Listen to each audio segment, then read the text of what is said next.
కలెక్టర్లు మారండి. కొందరు క్షేత్రస్థాయికి వెళ్ళడం లేదు. ఆఫీస్లోనే కూర్చుని పనిచేయాలనుకుంటున్నారు. ఇష్టం లేకుంటే చెప్పండి, వేరే చోటకు పోస్టింగ్. నిర్లక్ష్యంగా వ్యవహరిస్తే కఠిన చర్యలు తప్పవు. 26 నుంచి 4 ప్రతిష్టాత్మక పథకాలు ఉన్నాయి.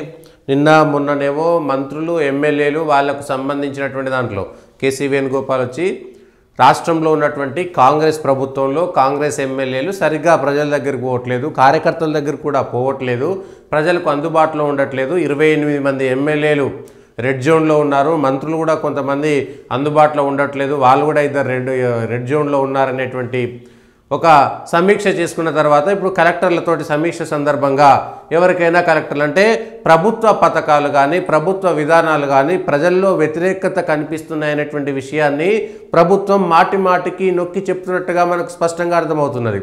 ప్రజల్లో అనుకున్నంత మేర ప్రజల నుంచి ఆదరణ లేదు, ప్రజల్లో పాజిటివ్ చర్చ జరగడం లేదు, ప్రజల్లో నెగిటివ్ చర్చ జరుగుతుంది, ప్రభుత్వ పథకాలు ప్రజల్లోకి సరిగా వెళ్ళడం లేదు.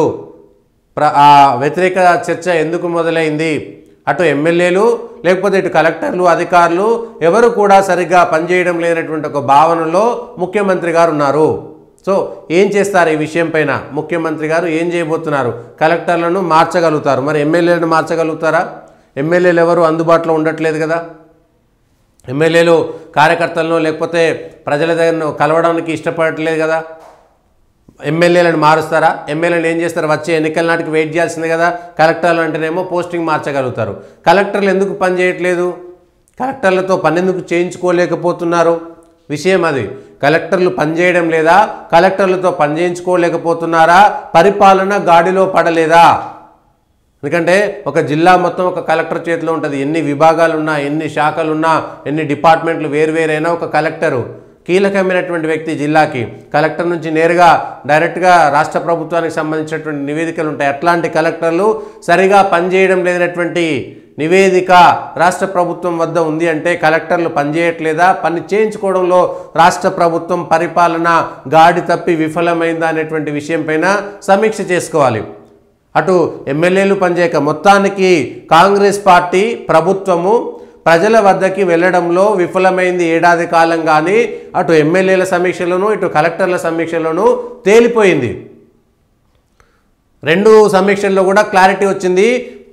ఏది ప్రతిపక్షాలు, ఇతరులో లేకపోతే మీడియాలో వచ్చేటువంటి వ్యతిరేక వార్తలో విశ్లేషణలకు సంబంధం లేకుండా ఎవరో మీడియా వాళ్ళు పోయి చెప్పడం కాదు, డైరెక్ట్గా వాళ్ళు చేసుకున్నటువంటి సర్వేలలో, వాళ్ళు వచ్చినటువంటి కలెక్టర్ల సమీక్షలో, ఎమ్మెల్యేల సమీక్షలో ఈ విషయం స్పష్టంగా కనబడింది.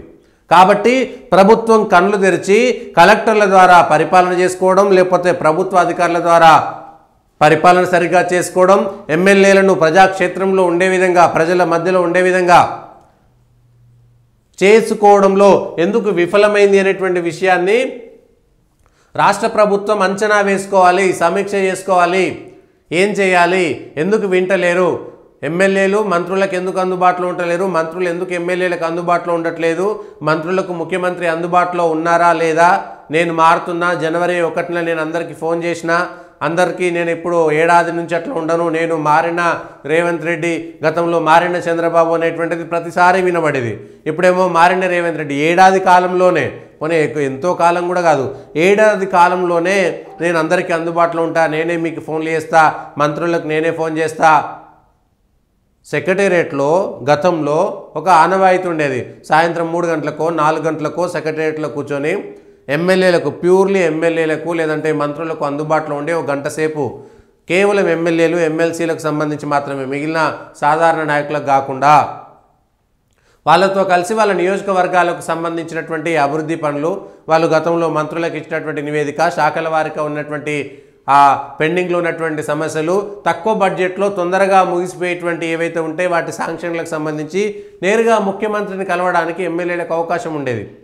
ఏదో ముఖ్యమంత్రి గారి ఇంట్లో కూర్చొని అక్కడికి పోవడం కంటే కూడా సెక్రటరేట్, ఇప్పుడు ప్రగతి భవన్లో కూర్చునేటువంటి పరిస్థితి లేదు, వెళ్ళే అవకాశం లేదు. సెక్రటేరియట్లోనే కూర్చొని సెక్రటేరియట్లోనే అందుబాటులో ఉండి వారంలో 2 రోజుల 3 రోజుల ఎమ్మెల్యేలకు పలానా రోజు అందుబాటులో ఉంటాము, ఎమ్మెల్యేలు వాళ్ళ నియోజకవర్గాలకు సంబంధించినటువంటి చిన్న చిన్న పనులు ఏవైతే చేయగలుగుతారో అవి డైరెక్ట్గా ముఖ్యమంత్రికి చెప్పి పెండింగ్లో ఉన్నటువంటివి వివిధ రకాలైనటువంటి ప్రభుత్వ కార్యక్రమాలకు సంబంధించి, పథకాలకు సంబంధించి రోడ్లు ఇట్లాంటి వాటికి గతంలో ముఖ్యమంత్రులు అందుబాటులో ఉండేది. ఇప్పుడు ముఖ్యమంత్రి కలవట్లేదంటే కలుస్తున్నారు, కానీ ఒక పద్ధతి ప్రకారం కలవకపోవడము, లేకపోతే వాటికి సంబంధించినటువంటి పనులకు సంబంధించినటువంటి కంటిన్యూటీ లేదు. వారిని ఎవరు మళ్ళా ఒక పని వస్తారు, ఎమ్మెల్యే తీసుకొస్తాడు, ఆ పని శాంక్షన్ చేస్తారు, దాన్ని ఎవరు చూడాలి? మళ్ళా అది అయిపోయిన తర్వాత ఓకే చేయండి అని చెప్తున్నారు. కానీ అధికారులతో ఎవరు కోఆర్డినేట్ చేసుకోవాలి? అధికారులు ఒక ఫైల్ ఇచ్చిన తర్వాత ముఖ్యమంత్రి ఓకే చెప్పిన తర్వాత ఫలానా నియోజకవర్గంలో ఎమ్మెల్యే ఉన్నాడు, ఫలానా పని పెండింగ్లో ఉంది, దీన్ని వెంటనే పూర్తి చేయండి, తగిన బడ్జెట్ ఇవ్వండి. ఆ తర్వాత దానికి సంబంధించినటువంటి పనిని ఎవరు పర్యవేక్షణ చేయాలి? ఎవరు మళ్ళీ నివేదిక ఇవ్వాలి? సార్ పలానా 1వ తారీఖు మీకు పలానా ఆసిఫ్ నగర్ ఎమ్మెల్యే, లేకపోతే ఆదిలాబాద్ ఎమ్మెల్యే, లేకపోతే పలానా మధుర ఎమ్మెల్యే, ఇంకోరో XYZ ఎల్లయ్య మల్లయ్య పుల్లయ్య మీ దగ్గరికి వచ్చారు, ఈ పని పలానా రోజు మీరు చేయమని చెప్పారు, పలానా స్థితిలో ఉన్నది, ఇది పూర్తయినది అని మళ్ళా ఎమ్మెల్యేకు అటు ముఖ్యమంత్రికి నివేదిక పోవాలి కదా. దానికి సంబంధించినటువంటి కోఆర్డినేషన్ ఎవరు చేయాలి? ఏ అధికారి చేయాలి? CMOలో ఎవరు చేయాలి? ఈ అంశం పైన క్లారిటీ లేదు. మంత్రులు కీలకమైనటువంటి ఇవి. ఒక ఎమ్మెల్యేకి నేరుగా ముఖ్యమంత్రి చెప్తే పని అయిపోయిందని చెప్పుకోవడానికి అవకాశం ఉంటుంది. నేరుగా మంత్రి దగ్గర పోతే, మంత్రి దగ్గర పని పెడితే, ఏది వ్యక్తిగతమైనటువంటి పనులు పక్కన పెట్టండి, ప్రజల కోసం, నియోజకవర్గంలో ఉండేటువంటి పనుల కోసం, అభివృద్ధి కోసం చేసేటువంటి పనుల విషయంలో వాటిని ఎవరు కోఆర్డినేట్ చేయాలి? వచ్చిన తర్వాత మంత్రులకు నివేదికలు ఇస్తారు, మంత్రుల దగ్గర అర్జీలు పెట్టుకుంటారు, ఆ అర్జీలను ఎవరు మళ్ళా సెగ్రిగేట్ చేసి పలానా ఎమ్మెల్యే వచ్చిండు, పలానా నియోజకవర్గంలో ఇది పని ఉంది, ఇది చేయగలుగుతాము, ఇది చేయలేము, ఎన్ని రోజుల్లో మళ్ళీ తిరిగి వాళ్ళకు లేఖ అందుతుంది, ఎందుకు జవాబు ఇవ్వరు? ఇట్లా మొత్తం పరిపాలన అనేటువంటిది ఇక్కడే కదా ఉండేది. ఆ ఎమ్మెల్యేకి అంటే ఎమ్మెల్యేకి విలువ ఉండాలి. ఎమ్మెల్యే వచ్చి పని అడిగిండు నియోజకవర్గ అభివృద్ధి కోసం, వ్యక్తిగతమైనటువంటి పనులు అడిగితే వేరే విషయం, కానీ నియోజకవర్గానికి సంబంధించినటువంటి పనులను పర్యవేక్షించడంలో ఎక్కడో అధికార యంత్రాంగం విఫలమైంది. అది కలెక్టర్ల స్థాయినా, మంత్రుల స్థాయినా, మంత్రుల పేషీల్లోనా, లేదంటే ముఖ్యమంత్రి పేషీలోనా, ఎమ్మెల్యేల పేషీలోనా, ప్రతిదీ అది లైన్గా ఉంటే, ఒక వ్యవస్థ ప్రకారం వెళ్తే ఖచ్చితంగా ఎమ్మెల్యే దగ్గరికి సాధారణంగా జెడ్పీటీసీలో, ఎంపీటీసీలో ఒక మున్సిపల్ చైర్మన్ వచ్చిననుకో వాళ్ళ దగ్గర కూడా ఆ వ్యవస్థ ఉండాలి. కానీ ఎమ్మెల్యేలకు ఇప్పుడు క్యాంప్ ఆఫీసులు ఉన్నాయి, ఒకప్పుడు లేవులే, కానీ ఇప్పుడు క్యాంప్ ఆఫీసులు ఉన్నాయి. అక్కడ ఉండి ఆ ఎమ్మెల్యే కూడా దగ్గర ఉన్నటువంటి మనుషులు కూడా స్థానికంగా ఉండేటువంటి వాళ్ళకి చెప్పగలగాలి. అట్లా ఒకదానిపైన ఒకటి వస్తే ఒక పనికి సంబంధించినటువంటి పరిపాలన అక్కడే తెలిసిపోతుంది.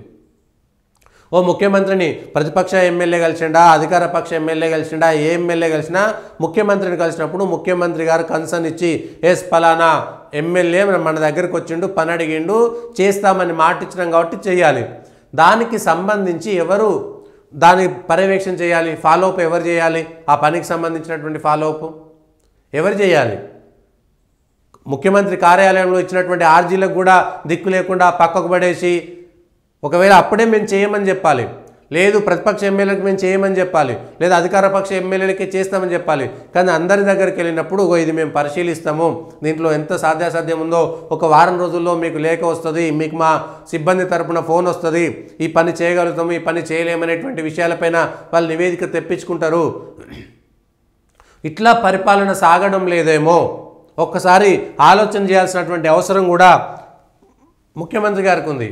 ముఖ్యమంత్రి గారు చెప్పిన ఏ పైనైనా సరే దానికి సంబంధించినటువంటి జవాబు, దానికి సంబంధించినటువంటి పర్యవేక్షణ, కోఆర్డినేషన్, ఫాలోఅప్ వారం రోజుల్లో చేయకపోతే నమ్మకం పోతుంది. ఇటు మంత్రులకు కానీ అటు ఎమ్మెల్యేలకు కానీ నమ్మకం పోతుంది. ముఖ్యమంత్రి దగ్గర పోతేనే పని కాలేదనేటువంటి పేరు రాకుండా చూసుకోవాల్సినటువంటి బాధ్యత ముఖ్యమంత్రి టీంకు ఉంటుంది. వారి టీంలో ఉండేటువంటి వాళ్ళు ఏది అధికార యంత్రాంగం కానీ, రాజకీయ యంత్రాంగం కానీ వాళ్ళందరూ కూడా ఉంటుంది. ఇది ముఖ్యమంత్రి గారి దృష్టికి పోయింది, పని అవుతుంది అని సీఎం గారు చెప్పారంటే పని కావాలి, లేకపోతే కుదరదు. అది ఎప్పుడైనా ఇబ్బందే.